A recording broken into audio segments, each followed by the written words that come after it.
Welcome to Lesson 4.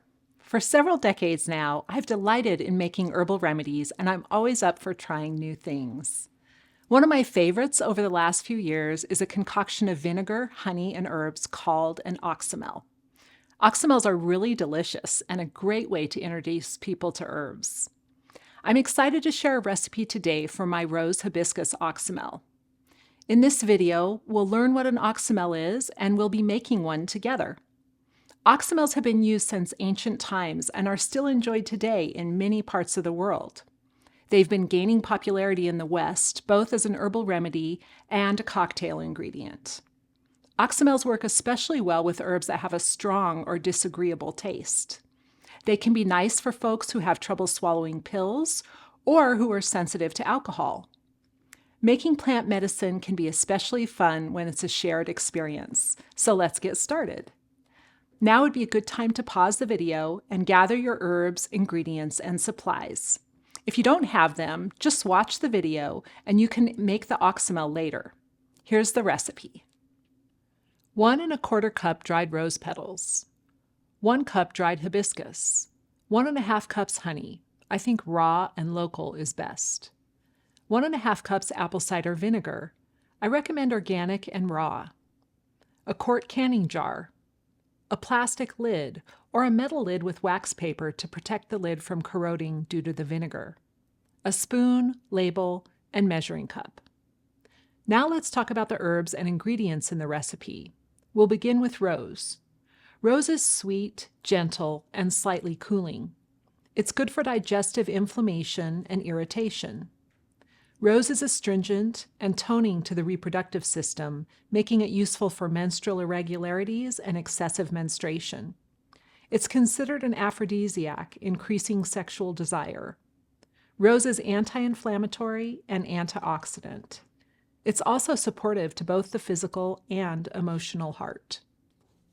Hibiscus is cooling and refreshing with a slightly sour flavor. It's high in antioxidants, including vitamin C. Hibiscus is anti-inflammatory and can support the heart and healthy blood pressure. Apple cider vinegar contains antioxidants and may be helpful in supporting immune function. It stimulates salivary glands and aids digestion. It's antimicrobial, antiseptic, and soothing to a sore throat. Apple cider vinegar has been studied for its anti-glycemic effect and may be useful for balancing blood sugar levels. Honey. I was a beekeeper for many years, and I think honey is pure magic. It's antibacterial and anti-inflammatory to the skin. Honey is soothing both internally and topically. It has many valuable nutrients, including minerals, proteins and amino acids, antioxidants, vitamins, including B vitamins, and micronutrients. Please remember that honey is not appropriate for children under 1 year of age. Okay, so here we have all our ingredients. We have 1 1/4 cup rose petals. These are from my garden, my very favorite rose bush. Here we have a cup of hibiscus. We have a 1.5 cups of honey, and this is from my my hives. And you can see there's a little bit of beeswax in there, but that's okay. And then we also have our apple cider vinegar. Over here we have actually another one of my very favorite medicine making tools, which is a canning funnel. They are so helpful. We also have our canning jar and our label. And we have our plastic lid. Remember, you can use a metal lid. You would just want to make sure that you would also put a liner in there, like with wax paper. We also have a spoon and our spatula mostly for the honey. All right, so now we're ready to go. We're going to put in our rose petals. These are all already measured out, but you can measure yours out if you need to and stop the video. Here we have our hibiscus flowers, or calyx, I should say. Then we're going to pour in our vinegar, apple cider vinegar.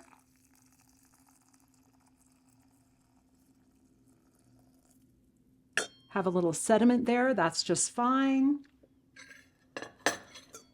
And then we are going to pour in our honey. And this is the one that's the slowest and will take the most amount of time. You can heat this up a little bit, which I actually did. This was relatively crystallized, but it's you don't want to get it too hot because then you lose a bunch of the good enzymes and live things that are in honey that make it so healing. So I wouldn't overheat it. I wouldn't boil it. You just want to warm it. All right, so once we get all of our honey in there, or most of it, we are ready to mix it up with our spoon.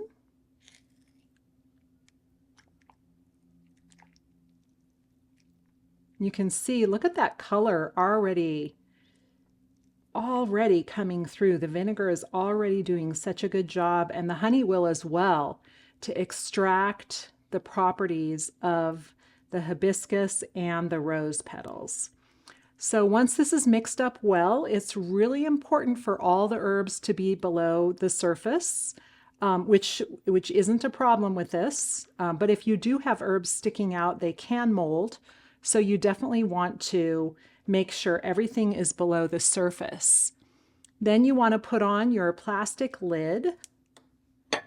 We're just gonna, could probably use just a slight bit more mixing so that the honey and the vinegar are really incorporated well together. So, but I'll go ahead and finish now just to make it easy. We put on the lid. And on your label, you want to make sure you have your herbs, ingredients, and your date.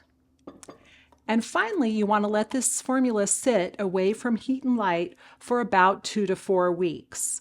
And I would recommend shaking it every day, and that will just help everything to infuse in really well.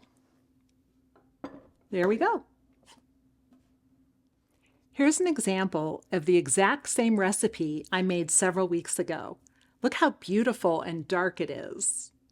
You can learn a lot more about making herbal medicines in many of our programs, which you can check out on our website. In this video, we learned what an oxymel is, and we made a rose hibiscus oxymel together. In our final lesson, we'll be discussing the best way to strain and store your oxymel. We'll also talk about its uses and provide some dosage guidelines. Lastly, we'll have some tips on assessing your formulations for future improvements. Thanks, and see you in the next lesson.